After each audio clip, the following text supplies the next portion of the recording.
every brother was caught in the crossfire. Avengers Endgame had officially came out in theaters for 3 weeks, dominating the box office, beating Detective Pikachu, and now I feel like it's time to do a spoiler review for it. So if you haven't seen Avengers Endgame, don't watch this video, watch the film and then come back. But if you have seen it, enjoy. So the movie starts off with Clint Barton and his family got dusted away. Yeah, what a happy beginning. We cut to a few days earlier with Nebula and Tony Stark stuck in the ship for a few days after what happened, and they are sort of getting along. They're trying to salvage as much food as they can, save as much power, but they're at the end of their rope, and just at the last second, Captain Marvel comes and saves their life. We all predicted that, I'm pretty sure. So she brings them back to Earth with the Avengers, and Tony Stark is pissed and angry that they lost and caused Steve a liar and everything. And he's just mad about the whole thing, understandably. And this is probably one of my favorite performances of Robert Downey Jr. in this scene alone as Tony Stark. Because he just really sells it. He really sells the trauma he'd gone through and what it had affected on him. And so, yeah, he's going to be pissed. He's going to be mad. And Robert Downey Jr. does a great job in this scene. And it really establishes his character throughout the entire film. So, the Avengers are now trying to figure out a way to get the stones from Thanos and hopefully reverse everything that happened. But when they do find Thanos, unfortunately they also found out that he destroyed the Infinity Stones, and even if they did kill him, everything would have been pointless and everything would have been for nothing. But Thor went for the head this time, but still, that is the last we see of the old Thor.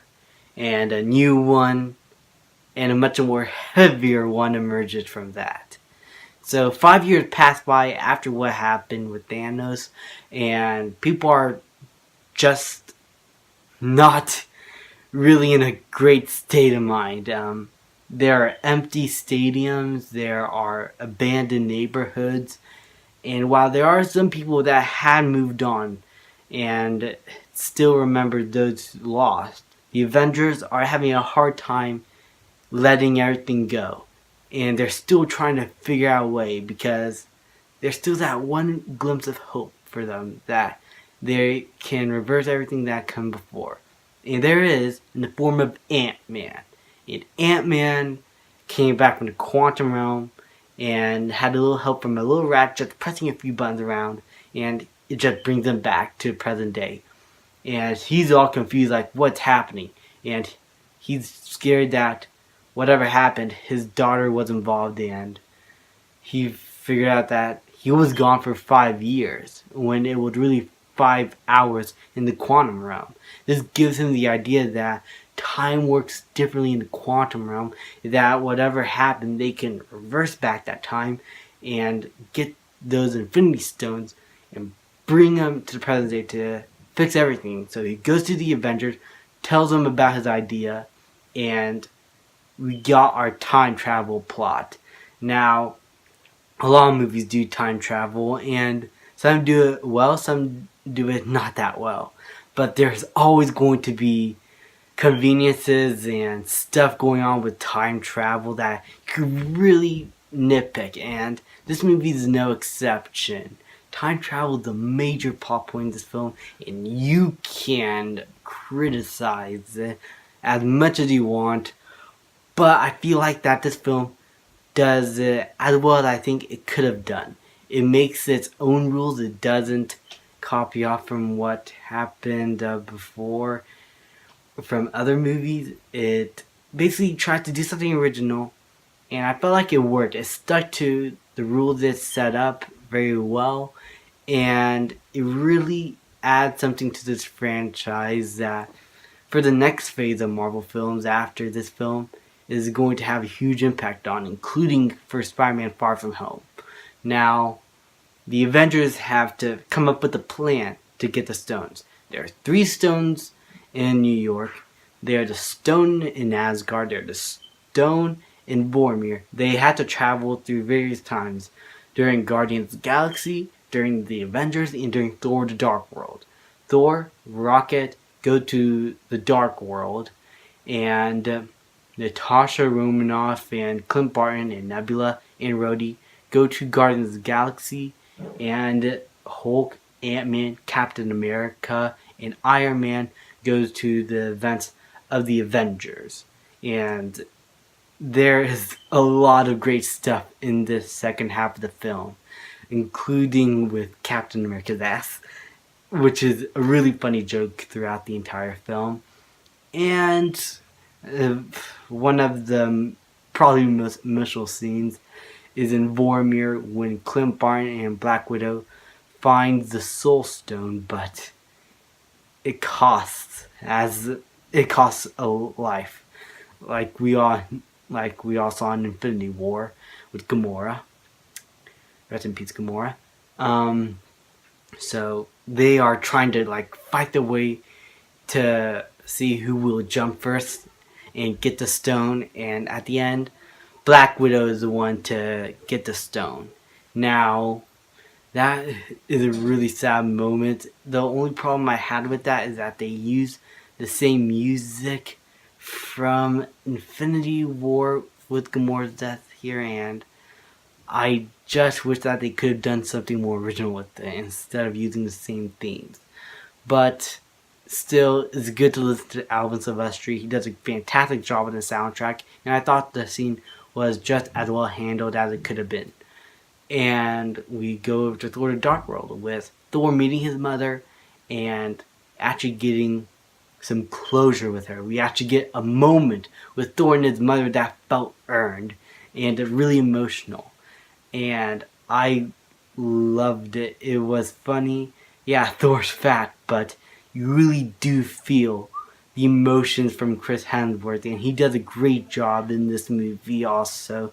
Even though he is fat, he still is the Thor that is going to keep going and break Thanos until he dies, and really will do whatever he can to help as many people as he can. And Professor Hulk here also is amazing too. He is like Bruce Banner and the Hulk just put into one with the same mind.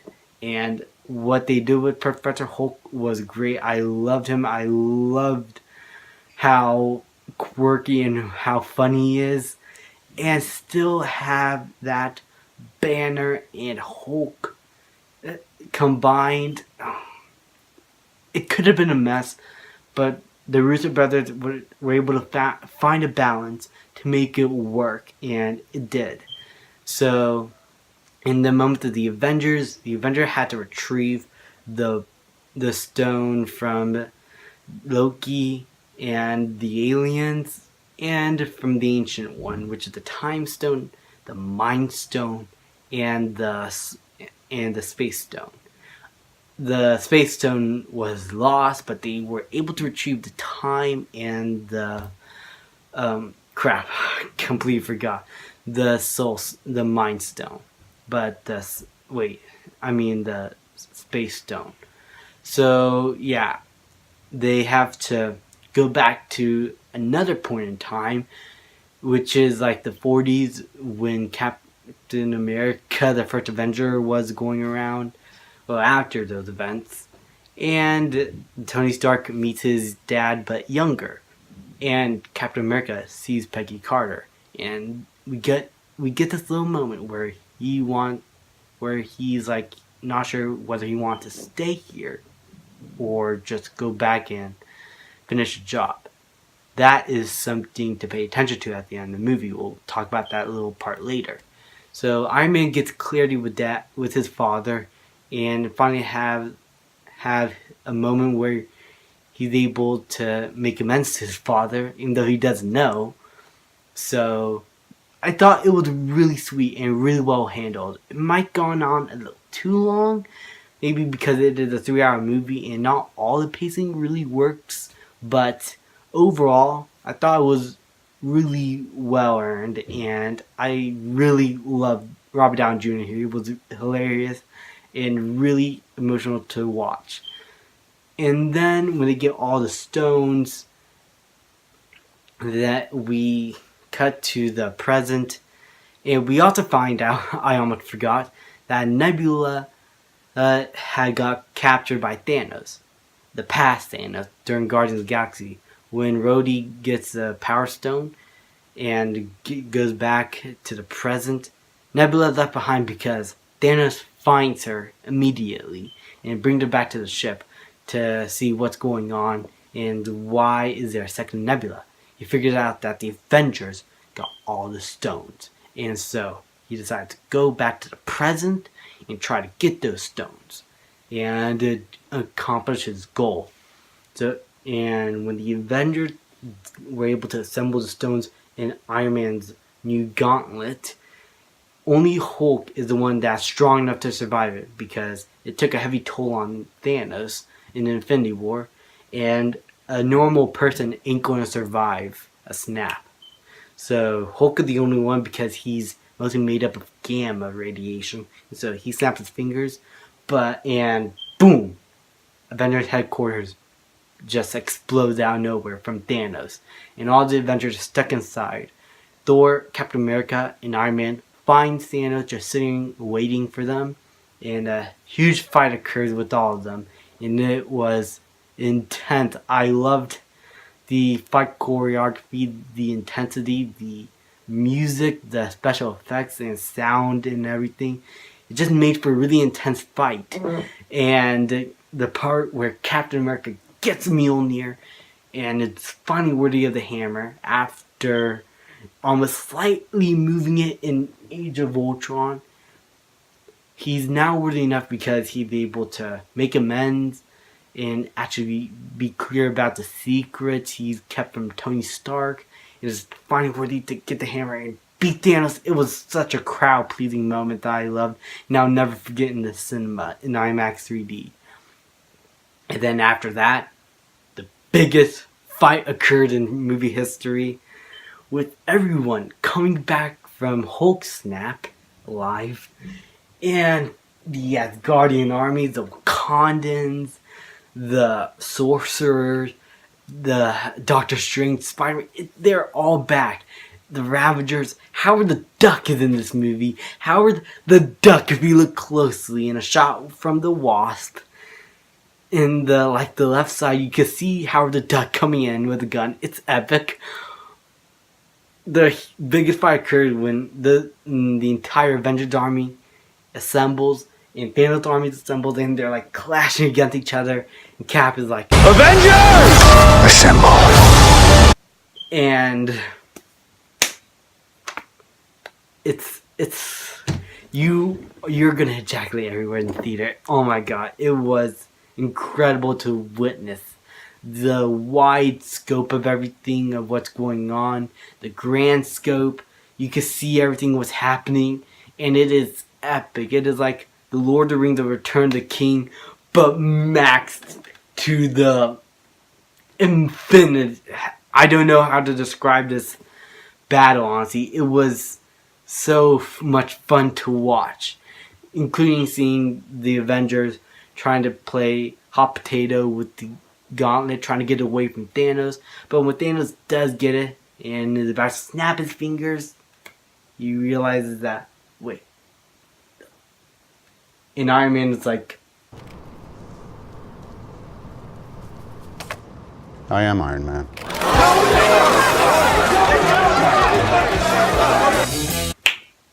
defeats Thanos and saves the universe. All the bad guys are gone, and Thanos is dusted. But Iron Man passes away. And we get this really emotional moment with Spider-Man, Pepper Potts, and Rhodey, and Cap and Thor saying their goodbyes to him. And it was sad. This was a moment where I legitimately cried my eyes out. And just with the arc reactor just turning off, I lost it. I lost it. The performances were great. The lack of music really helped with the atmosphere. It was such a well handled scene, and it concludes Tony Stark's arc perfectly. We cut to what happened after the battle, with everyone coming back and finally celebrating, but also mourning Tony Stark. We get a funeral with the camera panning to each character that had an impact in the entire MCU. We pan from Doctor Strange to the actual Avengers to the Guardians to the kid from Iron Man. It was such a beautiful scene, and the music and everything accompanying it just makes it all the more emotional. This was a really satisfying movie.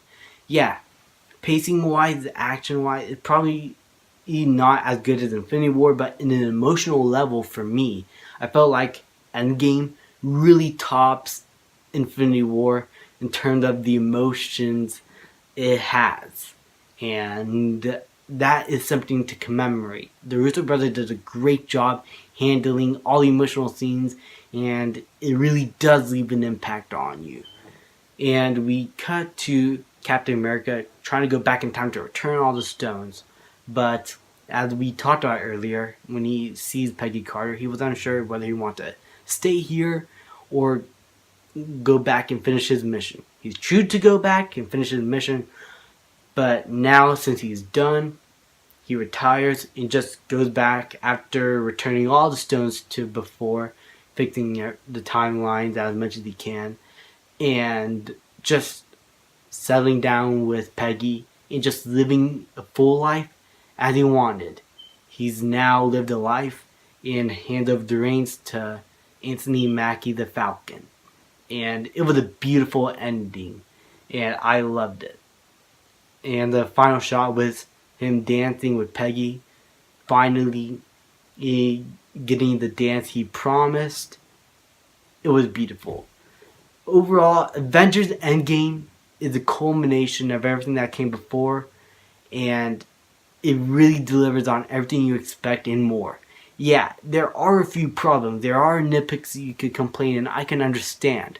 But the ambition, the production of everything, the acting, the emotions, and the conclusion of everything that come before, paying off in such a cool way, epic way, and emotional way all together.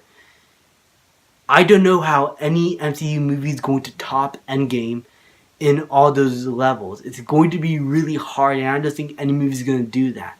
This is why the movie is making money. This is why people are coming back to see it. Because we care about these characters. We care about the stories. Yeah, the actions are a great thing to watch. But these characters that we come back for all the time, and it just felt earned in the film. And the Russo brothers did a great job, and I honestly cannot wait to see what else they do and where Marvel goes from here.